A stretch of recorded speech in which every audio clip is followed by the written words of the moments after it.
Today, we become legends. So my video on the best Conquest team from each Pantheon did pretty well and was super fun to make for me. And I got a few people suggesting I should do a similar thing but finding the best single class Conquest team, which sounds equally interesting. So let's jump into this one. So as with my Pantheon teams video, this one has a few ground rules. We're trying to create the most competitive team for Conquest and trying to fill each of the 5 roles as effectively as we can, using only one class of gods at a time. Then we'll see how each of these 5 teams stack up against each other and determine a winner or the strongest team in the end. Of course, these teams will be pretty bad given each class is mostly designed to play 1 or 2 roles, not all 5, and all of these teams will have only one damage type, which doesn't help either, but we'll work with what we have and determine the best. Alright, let's kick this off with the Mage team. This is all the current mages in Smite, and we have to choose one of these for each of the 5 Conquest roles: ADC, Support, Jungle, Mid, and Solo. This one I have high hopes for, given mages in Smite typically break their archetype rules pretty often, such as the magical ADCs, Aokwang as a magical assassin, and Baron as a more supportive / tank mage, etc. So jumping in, we have ADC, which has the obvious choices of Freya, Olorun, Sol, and Kronos, the 4 magical auto-attackers. Out of these choices, Freya and Olorun are the top 2 in the meta right now, and despite Freya being probably a bit stronger, Olorun is more consistent DPS wise and will shred towers and objectives much better since Freya has cooldowns on her range. Olorun is always ranged. Plus, having a nice big AoE CC in his ultimate is great since that's pretty hard to find in a class of damage dealers. For our support mage, there's only really a few options that can work, those being Baron Samedi, Hel, and Nox. Baron is the strongest support here in my opinion, however I want to save him for elsewhere in the team, and so I think I'll actually go with Nox here. Rage at me all you want, but I need Baron for another role, and Nox support is actually underrated, no joke. She has insane lockdown as long as you can land the combo, and her ultimate reduces enemy damage by 40% for 5 seconds on a 70-second base cooldown, which is heavily overlooked. Moving on to a hopefully less controversial role, the jungle, there's really just 2 options out of the mages here, and that's Aokwang and Hebo. Yes, you could meme it up with Poseidon, Morrigan, or Anubis, but they're definitely a few tiers below Aokwang and Hebo for the jungle role. This one is really tough and mostly comes down to what the team needs, since these 2 picks are almost identical in terms of meta power level. Since we already have some consistent DPS for objectives and towers in Olorun, I think I'm going to be going the route of high burst damage with Hebo jungle. That makes more sense to me. Moving into mid, we of course have 1,000,001 different options for this role, given it's the primary role for mages in Smite. So we're mostly going off of the meta here, which leaves us with Persephone, Aphrodite, Merlin, Discordia, Morrigan, Thoth, and Hera as the most prevalent mid lane mages right now.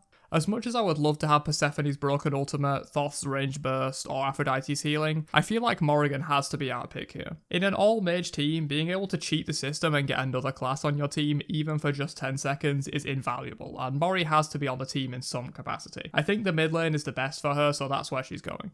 And finally, we have Solo lane. I'm sure you've already guessed my pick for Solo already, given I skipped him for the support role. Yeah, it's Baron Samedi. Others can work in Solo for sure, such as Hades, Hel, or Jonqui, but I feel like Baron just rounds out this team super nicely with a great mix of healing and CC for teamfights. Hades is mostly just big damage, which we already have plenty of on the team given it's a team of mages. Hel is nice for healing, but would likely get died very easily without a true support on the team, and Zhong is just meh. He has good AoE damage, but once again, we're a team of mages. We don't really need more AoE damage on this team, so Baron rounds it out. So that's Olorun Nox duo, Hebo jungle, Morrigan mid, and Baron Samedi solo. This team has tons of potential, with every role except maybe support having a god that works very well for that role. Mages are the most diverse class in the game, so this makes sense, but it worked out real nice for us here. Next up is the Guardians. This one is going to be a struggle in some areas, especially for mid and ADC. We're going to be reaching a bit here, but let's get started. So these are all the Guardians we have to choose from for our team. Let's jump in with the ADC pick. So of course we don't really have prime options here, so we're going to work with what we have to the best of my ability. I'd say Sylvanas and Ymir are kind of our only real choices here, unless you just wanted to go with like a standard burst damage option like Bacchus. But to keep the spirit of the role and not just slam a quote mage guardian in there, I'll go with Sylvanas here since he has some auto attack synergies. It's not ideal, but you work with the hand that you're dealt. Moving on to our support though, and of course we have many options here. Every guardian can work in support, so we'll narrow this one down by the meta to a top few picks. Ganesha, Khepri, Kuzenbo, Sobek, Cthulhu, Xingqian, and Yamoja are my considerations for support here. I want to stay away from some of these though, such as Sobek, Cthulhu, and Xing, since they're great solo laners, and I want to keep my options open for that role. So I think mostly it's between Kuzenbo or Yamoja here, and I think I'm actually going to go with the Kappa King for this one. Now hear me out, I think he's overall a bit worse than Yamoja for support, but I'm choosing him here for two reasons. The first is that a full Guardian team is going to have trouble with auto attackers building lots of pen, and Kuzenbo is one of the few Guardians that can deal with that strategy pretty effectively through his use of Thorns and his 2.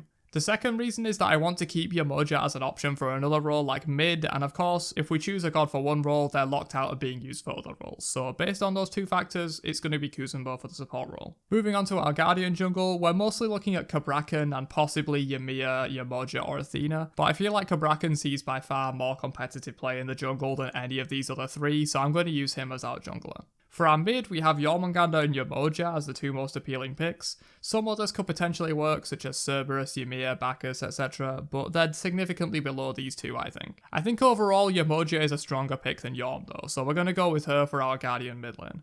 And finally, we have the solo lane. As I mentioned before, I've been avoiding picking Cthulhu, Sobek and Jingchen because they're the best 3 Guardians for solo right now. Of course, other ones can be fine, such as Artio, Terra, Cerberus, or even Ares or Athena, but they don't compare to these top 3 meta solo laners. It's a pretty close call on these, but I think Cthulhu is an overall stronger pick, so we're going to go with him. So that's our Guardian Conquest team. Sylvanas Kuzenbo duo lane, Kabrakan jungle, Yamoja mid, and Cthulhu solo. Some solid meta picks here, as well as a few that are just kind of the best of a bad bunch, such as in the ADC role. Moving on to the role that I'm probably going to have the most trouble with, that's the Hunters. Hunters in Smite tend to only play 2 roles to a high level, those being ADC and mid. You can argue for the viability of some Hunters in the other 3 roles, but they've never really been top meta picks outside of mid and ADC. Our first role up, however, is ADC, where we can basically pick any of these and be happy. We're missing the magical ADCs of course, and that gives some of our Hunters a chance to shine. Some top picks I considered here were Cupid, Hachiman, Himdallea, Huyi, Jingwei, Rama and Ula. None of these will be bad by any stretch of the imagination, but I feel like Rama fits the traditional hyper carry from ADC a little bit better, and some of these more ability focused picks will do better in other roles such as mid or even jungle/solo, so Rama it is for the ADC role. Moving on to our support hunter, this is the first of 3 roles where our choices are all pretty subpar and we're going to have to pick the best of a bad bunch. My considerations here were Anhur, Artemis, Cupid, Himdallea and Neith. These picks all have decent CC and teamfight presence to help out the team, with some of them setting up their team like Haim and Neith, and others like Cupid and Artemis just bringing solid AoE CC to teamfights, which is important as that's pretty hard to find in the hunter class. This is a tough one, but I actually think Cupid will do us the best here. It takes away the option for Cupid mid, but I do have some others in mind to fill that spot, and I feel like his combination of AoE CC and a little bit of healing for teammates will be useful from the support role. Moving into our jungling hunter, this is another role that's far from ideal for the class. Some that can sort of work okay in my opinion are Anhur, Kurnanos, Huyi and Ula. These all have semi-decent camp clear and gank potential if they go blink, but overall I like Ula the most here. He feels the most like an assassin to me, and I think his ganks with Blink Axe out of the jungle could serve us pretty well. Moving on to mid, as I said before, Cupid is a solid pick here, but we used him for support. Likewise, Ula is another great mid, but he's used up in jungle, so our remaining options are AMC, Chiron, Medusa, Neith, and Skadi. For me, I like Neith. She sees the most competitive play out of all of these in the mid lane, and also brings that global ultimate to assist in ganks, which are naturally weaker with a hunter jungle instead of a traditional assassin. This also allows you to play a pick-off style of team comp instead of an outright 5v5 team fighting comp, which opens the door to pick off enemies before fights using the soul to then roll over the other 4 enemies with your high damage. And finally, our solo lane hunter. This is yet another role that hunters do not excel at. We're looking for good wave clear and built-in sustain here, which leaves us with very few picks. AMC, Himdallea, Izanami, Jingwei and Chernobog are my considerations here. Jing and Cherno are there for slightly different reasons, being safety and global presence respectively.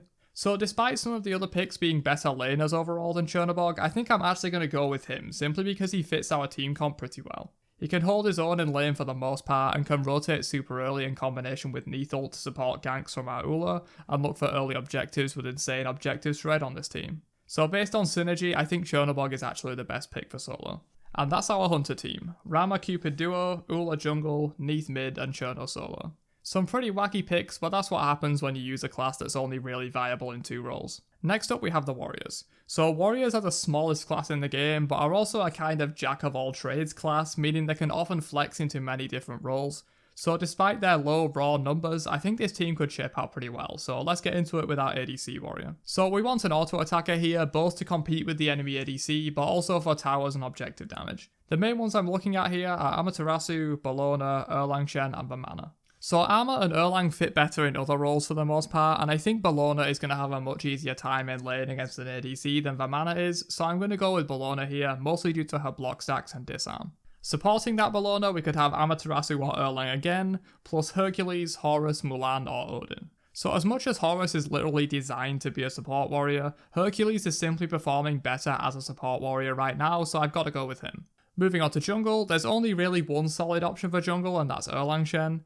Other warriors like Achilles, Mulan, Nike, Odin, or even Shaq, Tyr, and Vamana have seen decent success in the jungle, but Erlang is a tier above these other picks at least right now in terms of jungle viability, so it has to be him. For our mid lane warrior, we're looking for some ability burst damage. Wukong, Mulan, and Achilles are my considerations, and it's a close call between Mulan and Wukong here. Mulan has overall higher damage output, especially early game, but Wukong is much safer. Either of these are solid options, but I think I'll go with Wukong for my personal taste. I feel like he fits better on this team. And finally, we saved the best for last, solo lane. This is the primary role for warriors, and while there are many different options we could choose from, Amaterasu is simply the best warrior in solo by far right now. There's really no question. She also brings some great AoE teamfight CC, which this team does lack a little bit of right now. So that's our warrior team. Bellona Hercules duo, Erlang Shen jungle, Wukong mid, and Amaterasu solo. As I mentioned earlier, warriors are the jack of all trades, master of none class, and so we have some solid picks for every role here for the most part. Mid and ADC are a bit wacky, but overall not too bad. And finally, before we pit these teams against each other and determine the best one, we have the assassin team. So for our assassin ADC, it's a bit rough. This is probably the worst role for the class. The best ones here are mostly going to be the auto attackers since they can trade effectively with other ADCs, and we will need some basic attack focused gods on the team in order to actually take towers and objectives. Bakasura, Kali, Mercury, and Set are my options for this one. There are others that could work, but these are the best of the bunch for ADC in my opinion. I think out of these I'd choose Kali. She's pretty much the only one here that has seen some viability in ADC in the past, besides maybe Set, and she fills that late game hyper carry slot pretty effectively, so Kali it is. For support, we actually have some solid options. Assassins have seen top level play in support in the past, and the best ones have been Fenrir, Nejat, and Serket. All three of these have been top supports at one time or another, but I think I'll go with Serket here since she tends to be the more consistently good support, whereas Nejat and Fenrir have been strong at times, but also non-existent at times in the support role. Moving on to the jungle, this is of course the role Assassins are designed for and see the most wide success in, so literally every choice here is pretty viable. But the top picks right now I would say are Bakasura, Nemesis, Pele, Hunbat, Thor, and Tsukuyomi. All of these picks have their own merits and different things they bring to the table, such as teamfight CC, global mobility, jungle pressure, and good 1v1 potential. But I think the overall strongest pick is Nemesis. She also has the bonus benefit of being able to shred protection super hard, which is nice on a team with only one damage type. The enemy are going to be building a lot of physical protections against this team. I also strongly considered Hunbat's here too for his AoE teamfight CC, which assassins tend to lack, and I was very torn between these two. They both have incredibly powerful ultimates that synergize with the team really well, but overall I think Nemesis is just a little bit stronger. Moving on to our mid laner, this is the second worst role for assassins, but a few can definitely work decently well. Pele, Rat, Set, and Tsukuyomi are the ones that stand out to me, and I think Tsukuyomi is just the overall strongest pick here for mid. He has good burst and plenty of range, which is useful from mid, and is just generally pretty strong.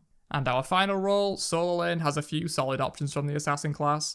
Camazotz, Fenrir, Nejat, Pele, Rat, Set, and Thor are the most successful assassin solo laners, so we have some pretty good variety here. It's a pretty close race, especially between Kama, Rat, Set, and Thor, but I think some global mobility and solid teamfight CC will definitely help our assassins get in and do their damage, so I'm going to go with Thor for our solo lane pick. I'm aware Camazotz is a slightly stronger pick overall and definitely better in the laning phase, but I think Thor works better with our team specifically. So that's our assassin team. Kali Serket duo lane, Nemesis in the jungle, Tsukuyomi in mid, and Thor in solo.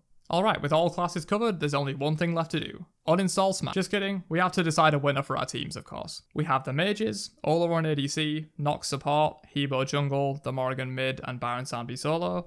The Guardians, Sylvanas ADC, Kuzumbo support, Kabrakan jungle, Yamoja mid, and Cthulhu solo. The Hunters, Rama ADC, Cupid support, Ula jungle, Neath mid, and Chernobog solo. The Warriors, Bellona ADC, Hercules support, Erlang Shen jungle, Sun Wukong mid, and Amaterasu solo. And finally, the Assassins, Kali ADC, Circuit Support, Nemesis Jungle, Tsukuyomi Mid, and Thor Solo. So I'll go from what I think is the worst team to the best team here, but of course, leave your own thoughts down below on how you think these teams stack up against each other. So the weakest team by far here is the Guardians. There's not much you can do to argue Guardians aren't the worst. It's unfortunate, but one of the teams has to be the worst, and this one definitely doesn't cut it.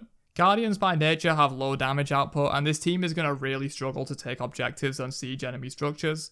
They would have to win fight after fight after fight just to get minor gains in terms of map pressure and farm, and they're going to have a very hard time doing that. The next weakest team was a tough call, but I think I'm going to go with the Hunters.